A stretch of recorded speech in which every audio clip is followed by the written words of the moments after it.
हाज़िर हुआ हूँ। आज जिस टॉपिक पे हम बात करेंगे वो है formal organisations and its types. और इसके अंदर हम जो है वो पहले फॉर्मल ऑर्गेनाइजेशंस की डेफिनेशन को समझेंगे, इनके पर्पस को समझेंगे, रोल और फंक्शन को समझेंगे और उसके बाद फिर हम इनकी 3 टाइप्स को डिस्कस करेंगे जिनमें नॉर्मेटिव, कोहेसिव और यूटिलिटेरियन ऑर्गेनाइजेशन शामिल हैं।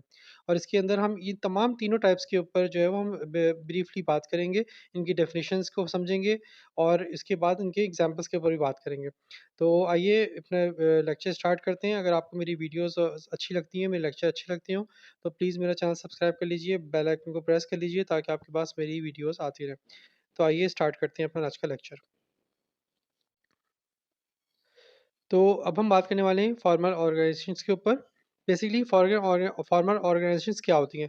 बेसिकली फॉर्मल ऑर्गेनाइजेशन जो हैं वो लार्ज सेकेंडरी ग्रुप्स होते हैं और ये बनती हैं, ऑर्गेनाइज होती हैं to achieve their goals efficiently. मतलब अपने गोल्स को, जो ग्रुप का पर्पस है, उसको अचीव करने के लिए ये ऑर्गेनाइजेशंस बनती हैं, ठीक है? ताकि इन किसी जो उनका पर्पस होता है, जो उनके गोल्स होते हैं, जो उनका एम होता है, जिस मकसद के लिए वो बनी होती हैं, उनको अचीव किया जा सके, ठीक है? तो बेसिकली ये लार्ज सेकेंडरी ग्रुप्स होते हैं फॉर्मल ऑर्गेनाइजेशंस, ठीक है? As a formal organization, secondary groups are designed to achieve certain objectives that are necessary for the smooth functioning of modern society। मतलब जो आपने देखा होगा, आपने लेक्चर बनाया हुआ है ट्रेडिशनल और मॉडर्न सोसाइटी के ऊपर। तो बेसिकली मॉडर्न सोसाइटी जो होती है उसकी नीड्स जो है वो एक ट्रेडिशनल सोसाइटी से थोड़ी डिफरेंट होती हैं, ठीक है? मॉडर्न सोसाइटी के अंदर डिफरेंट इंस्टीट्यूशंस पाए जाते हैं और जो लोग होते हैं, जो मेंबर्स होते हैं, उसकी उसकी नीड्स थोड़ी डिफरेंट होती हैं। तो उन डिफरेंट नीड्स को मीट करने के लिए ऐसे ऐसी सेकेंडरी ग्रुप्स तश्कील दिए जाते हैं, बनाए जाते हैं, जिनके एक सर्टेन ऑब्जेक्टिव्स होते हैं। और वो ऑब्जेक्टिव्स क्यों अचीव करते हैं? ताकि एक सोसाइटी स्मूथ तरीके से फंक्शन कर सके, ठीक है?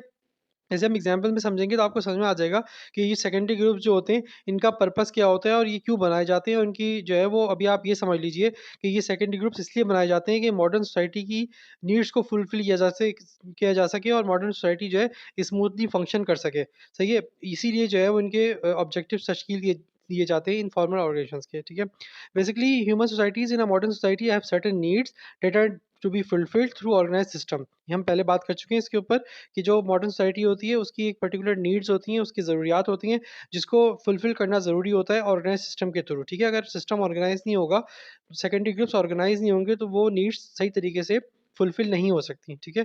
इसलिए जो है वो इनकी न ज़रूरत पेश आती है फॉर्मल ऑर्गेनाइजेशंस की, ठीक है? नेसेसिटी पेश आती है फॉर्मल ऑर्गेनाइजेशंस की। अब हम एग्ज़ाम्पल समझेंगे और बाद में आपको ये कॉन्सेप्ट क्लियर हो जाएगा, ठीक है? जो स्कूल्स और यूनिवर्सिटीज़ होती हैं, बिज़नेस कॉर्पोरेशंस होती हैं, हॉस्पिटल्स होते हैं, गवर्नमेंट और डिपार्टमेंट्स होते हैं, इन सब का एक पर्पस होता है, इन सब का एक फंक्शन होता है। फॉर एग्ज़ाम्पल स्कूल में बच्चे पढ़ते हैं, ठीक है? यूनिवर्सिटी में बड़े स्टूडेंट्स पढ़ने जाते हैं, बिज़नेस कॉर्पोरेशन जो है वो प्रोडक्ट्स और सर्विसेज़ देती हैं लोगों के इस्तेमाल के लिए और उससे वो पैसे कमाती हैं और लोगों को जॉब्स देती हैं जो उसमें एम्प्लॉइज़ होते हैं। हॉस्पिटल्स जो हैं वो लोगों की जो बीमार पड़ जाते हैं लोग, उनके लिए बनाए जाते हैं। जो गवर्नमेंट डिपार्टमेंट्स होते हैं, वो जो इस तरह इसलिए बनाए जाते हैं कि जो लोग हैं उनके सारे काम हो सकें तरीके से, ठीक है? तो ये तमाम ऑर्गेनाइजेशंस जो फॉर्मल ऑर्गेनाइजेशंस हैं, और ये तमाम जो है वो फंक्शन कर रही होती हैं पर्टिकुलर नीड्स को फुलफिल करने के लिए। अब इसके ऊपर बात करते हैं कि रिलेशंस कैसे होते हैं इन ऑर्गेनाइजेशंस के दरमियान में। बेसिकली जो रिलेशंस होते हैं इन लोगों के दरमियान में, जो मेंबर्स होते हैं इसके, वो इम्पर्सनल होते हैं, फॉर्मल होते हैं और प्लान्ड होते हैं, ठीक है? 3 तरह के रिलेशंस होते हैं, ठीक है?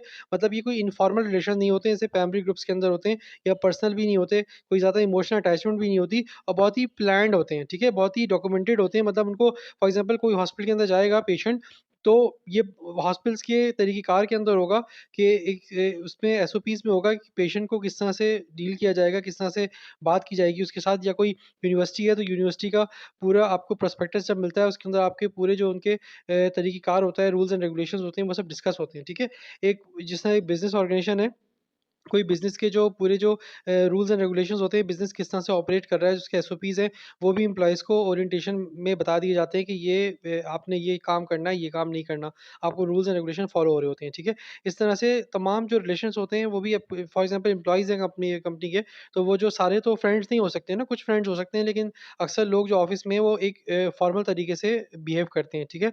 इस तरह से तमाम चीज़ें प्लान्ड होती हैं इसके अंदर जो है वो फॉर्मल ऑर्गेनाइजेशंस के अंदर, ठीक है? और ये डॉक्यूमेंटेड होती हैं और सबको उस तरह से अमल करना होता है। तो बेसिकली फॉर्मल ऑर्गेनाइजेशंस की जो है ना 3 बड़ी टाइप्स होती हैं, ब्रॉड टाइप्स होती हैं। नॉर्मेटिव, जिसको हम वॉलंटरी ऑर्गेनाइजेशंस भी कहते हैं, कोहेसिव ऑर्गेनाइजेशंस और यूटिलिटेरियन ऑर्गेनाइजेशंस, ठीक है? अब हम ब्रीफली इनके ऊपर एक-एक करके डिस्कस करेंगे और हम इनकी एग्ज़ाम्पल से समझेंगे। तो आइए नेक्स्ट स्लाइड के ऊपर चलते हैं। जी, अब हम टाइप्स के ऊपर बात करने वाले हैं। फॉर्मल ऑर्गेनाइजेशंस की टाइप्स क्या होती हैं? बेसिकली पहली टाइप जो होती है, वो होती है नॉर्मेटिव और वॉलंटरी ऑर्गेनाइजेशंस। ये क्या होती हैं? बेसिकली इसमें जो है लोग वॉलंट जिस नाम से आपको लग रहा है वॉलंटरी, अपनी फ्री विल से जा ज़र जॉइन करते हैं। इनमें कोई आपको कोई ज़बरदस्ती नहीं होती है कि आपको जॉइन करना ही करना है। आपकी आपकी मर्ज़ी होती है, आपकी फ्री विल होती है, वॉलंटरीली जॉइन करते हैं ऑर्गेनाइजेशंस। और ये किस लिए जॉइन करते हैं? To pursue goals they consider important for the society. मतलब कुछ लोग ऐसे समझते हैं कि जो कुछ गोल्स हैं, कुछ चीज़ें हैं जो सोसाइटी के लिए ज़रूरी हैं, इसलिए वो उनको परस्यू करने के लिए वो ऑर्गेनाइजेशन जॉइन करते हैं, ठीक है? और ये शेयर्ड इंटरेस्ट के ऊपर जो है ना बेस कर रही होती है मेंबर्स के। मतलब जो ये ऑर्गेनाइजेशन जॉइन करता है, वॉलंटरी ऑर्गेनाइजेशंस, तो ये कोई एक पर्टिकुलर इंटरेस्ट होता है, कोई शेयर इंटरेस्ट होगा, उसको फुलफिल करने के लिए जो है ना वो एक ऑर्गेनाइजेशन जॉइन करता है। इसमें जो रिवॉर्ड होता है मेंबर्स को, वो इंटेंजिबल रिवॉर्ड मिलता है, ठीक है? कोई मॉनेटरी रिवॉर्ड नहीं मिलता, मतलब कोई पैसे नहीं मिलते मेंबर्स को, बल्कि जो रिवॉर्ड होता है वो इंटेंजिबल होता है। एग्जांपल समझेंगे आपको समझ में आ जाएगा। फॉर एग्जांपल जो नॉन प्रॉफिट ऑर्गेनाइजेशन है, जैसे एडी ट्रस्ट है, इस तरह की एनजीओज़ वगैरह होती हैं, उसमें लोग जॉइन करते हैं जो वॉलंटियर्स वगैरह होते हैं, तो उसको कोई पैसे नहीं मिल रहे होते। वो सिर्फ़ अपने एक उनको एक फुलफिलमेंट मिल रही होती है, उनको एक एहसास मिल रहा होता है कि they are contributing towards the betterment of society. मतलब वो सोसाइटी की बेटरमेंट के लिए काम करते हैं। कोई वॉलंटियर्स होते हैं, कोई प्लांटेशन की कोई ऑर्गेनाइजेशन है जो कि दरख्त लगाती है, या कोई एदी ट्रस्ट है फॉर एग्ज़ाम्पल, कोई ऑर्फनेज है, या कोई ओल्ड एज होम है। तो इसके अंदर जो वॉलंटियर्स वगैरह होते हैं, वो सारे जो वॉलंटियर्स की बात हो रही है, जो वॉलंटियर की उनके स्टाफ की बात नहीं हो रही, वॉलंटियर्स की बात हो रही है कि जो वॉलंटियर्स होते हैं, वो एक अपना एक शेयर्ड इंटरेस्ट होता है उनको कि वो सोसाइटी के लिए कोई अच्छा काम करना चाहते हैं, इसलिए वो यूनाइट हो जाते हैं और एक ऑर्गेनाइजेशन बना लेते हैं, ठीक है? मैं स्टाफ की बात क्यों नहीं कर रहा, वो आगे चल के बताता हूँ कि मैं स्टाफ की बात क्यों नहीं कर रहा हूँ उस ऑर्गेनाइजेशन के। मैं पेड स्टाफ की बात नहीं कर रहा, मैं वॉलंटियर्स की बात कर रहा हूँ, जो अपनी मर्ज़ी से बगैर किसी टेंजिबल रिवॉर्ड के जॉइन करते हैं, मतलब इनटेंजिबल रिवॉर्ड के लिए जॉइन करते हैं, उनको कोई मॉनेटरी बेनिफिट नहीं हो रहा होता है। सेकंड टाइप होती है जो ऑर्गेनाइजेशंस की, वो है कोहेसिव ऑर्गेनाइजेशंस। ये बेसिकली क्या होती हैं? ये ऑर्गेनाइजेशंस जो है वो इनवॉलंटरी मेंबरशिप होती है। मतलब इसमें आपकी फ्री विल शामिल नहीं होती है मेंबर्स की, आपको जो है फ़ोर्सफुली जॉइन किया जाता है या आपको पुश किया जाता है। पीपल आर पुश्ड और फोर्स्ड टू जॉइन, ठीक है? मतलब लोगों को पुश किया जाता है, फोर्स किया जाता है जॉइन करने में। अब आपको ज़रूरत है जॉइन करने की, आपको हर हाल में इनवॉलंटरीली आप जॉइन करते हो, ठीक है? अपनी मर्ज़ी से जॉइन नहीं करते। जो मेंबर्स होते हैं, वो आउटसाइड वर्ल्ड से सेपरेट हो जाते हैं, उनको सेपरेट कर दिया जाता है आउटसाइड या सिविल सोसाइटी से, ठीक है? और जो एक सोशियोलॉजिस्ट थे गॉफमैन, उन्होंने 1961 के अंदर एक बात कही थी कि जो कोहेसिव ऑर्गेनाइजेशंस होती हैं वो बेसिकली टोटल इंस्टीट्यूशंस होते हैं।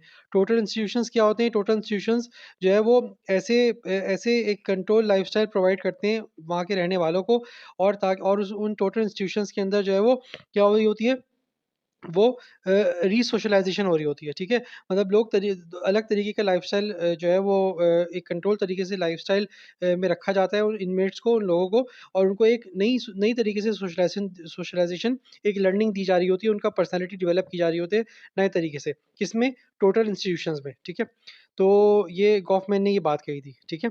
इसी एग्ज़ाम्पल से समझेंगे तो आपको समझ में आ जाएगा। जैसे फॉर एग्ज़ाम्पल प्रिज़नर्स होती हैं, या मेंटल हॉस्पिटल्स होते हैं, या रिहैबिलिटेशन सेंटर्स होते हैं, इसके अंदर क्या होता है, लोगों को उनकी मर्ज़ी के बगैर लेके जाया जाता है, ठीक है? उनमें मर्ज़ी शामिल नहीं होती है लोगों की यहाँ पे जाने में, लेकिन उनको ज़रूरत होती है इसलिए उनको लेके जाया जाता है, और उनको एक ऐसा एनवायरनमेंट प्रोवाइड किया जाता है, ऐसा एक लाइफ़स्टाइल कंट्रोल सिस्टम में लाइफ़स्टाइल प्रोवाइड किया जा रहा होता है, ठीक है? उनको अपनी मर्ज़ी से आने-जाने की इजाज़त नहीं होती है, उनको रूल्स एंड रेगुलेशंस फ़ॉलो करने पड़ते हैं, उनको एडमिनिस्ट्रेशन की बात माननी पड़ती है, तो उनको री-सोशलाइज़ किया जाता है, मतलब उनको एक ऐसा लाइफ़स्टाइल दिया जाता है जिसमें उनकी पर्सनैलिटी को रीडेवलप किया जाए, रीशेप किया जाए, ठीक है? और इस तरह से जो है वो इनको कहते हैं कोहेसिव ऑर्गेनाइजेशंस, ठीक है? अब एक और टाइप होती है यूटिलिटेरियन ऑर्गेनाइजेशंस की। बेसिकली यूटिलिटेरियन ऑर्गेनाइजेशंस क्या होती हैं? ये वो ऑर्गेनाइजेशंस होती हैं इसके मेंबर्स को मटेरियल रिवॉर्ड मिल रहा होता है, ठीक है? हमने देखा था वॉलंटियर ऑर्गेनाइजेशंस के अंदर जो रिवॉर्ड होता है वो इनटेंजिबल होता है, ठीक है? जबकि यूटिलिटेरियन ऑर्गेनाइजेशंस के अंदर टेंजिबल रिवॉर्ड मिल रहा होता है, ठीक है? टेंजिबल का मतलब है ऐसा रिवॉर्ड जिसको आप टच कर सकते हैं, जो फिजिकल रिवॉर्ड है, ठीक है? और वो जो ऑर्गेनाइजेशंस होती हैं उसमें टेंजिबल रिवॉर्ड मिलता है मेंबर्स को। और जिससे एग्जांपल से हम समझ लेते हैं, कोई जो यूनिवर्सिटी होती है वो टीचर्स को अगर हायर करती है, तो सैलरी के ऊपर हायर करती है, ठीक है? और किस लिए हायर करती है? स्टूडेंट्स को पढ़ाने के लिए। स्टूडेंट्स यूनिवर्सिटी क्यों जॉइन करते हैं? डिग्री हासिल करने के लिए, ठीक है? स्टूडेंट्स को डिग्री मिल रही होती है, जबकि जो टीचर्स होते हैं उनको सैलरी मिल रही होती है। तो यानी कि दोनों को जो है वो रिवॉर्ड मिल रहा है, ठीक है? स्टूडेंट्स को डिग्री मिल रही है 4 साल के आखिर के अंदर, और जो टीचर्स हैं उनको क्या मिल रही है? उनको सैलरी मिल रही है। तो दोनों को क्या मिल रहा है? रिवॉर्ड मिल रहा है। तो उसके मेंबर्स जो है वो यूनिवर्सिटी जो है ना वो अर्न कर रही है, ठीक है? तो इस तरह से जो है ये जो कि ये क्या हुआ, यूटिलिटेरियन ऑर्गेनाइजेशंस हो गए, इसके मेंबर्स जो है किसी टेंजिबल रिवॉर्ड के लिए, मटेरियल रिवॉर्ड के लिए और उस ऑर्गेनाइजेशन को जॉइन करते हैं, ठीक है? इस तरह से किसी कंपनी के एम्प्लॉइज़ हैं तो उनको क्या मिल रही होती है? एम्प्लॉइज़ को मंथली सैलरी मिल रही होती है। उस कंपनी में काम करने के लिए और वो कंपनी के ग्रोथ के लिए काम करते हैं। कंपनी अपनी प्रोडक्ट्स और सर्विसेज बेचती है, उससे पैसा कमाती है और वो प्रोडक्ट्स भी वो बेचती है जो कि सोसाइटी के लिए ज़रूरी होती हैं। फॉर एग्जांपल कोई सोप बनाने वाली कंपनी है या डिटर्जेंट बनाने वाली कंपनी है या जो है वो चिप्स बनाने वाली कंपनी है, तो ये सारी नीड्स हैं सोसाइटी के जो ये ऑर्गेनाइजेशंस मीट कर रही होती हैं, ठीक है? तो ये इसका क्या मतलब ये यूटिलिटी प्रोवाइड कर रही हैं, तो इसलिए हम कहेंगे ये यूटिलिटेरियन ऑर्गेनाइजेशंस है, ठीक है? अब हम समझते हैं कुछ ऑर्गेनाइजेशंस जो है ऐसी होती हैं जो कि इन तमाम तीनों कैटेगरीज़ में आती हैं। मतलब वो नॉर्मेटिव भी हो सकती हैं, वो कोरेसिव भी हो सकती हैं और वो यूटिलिटेरियन भी हो सकती हैं, ठीक है?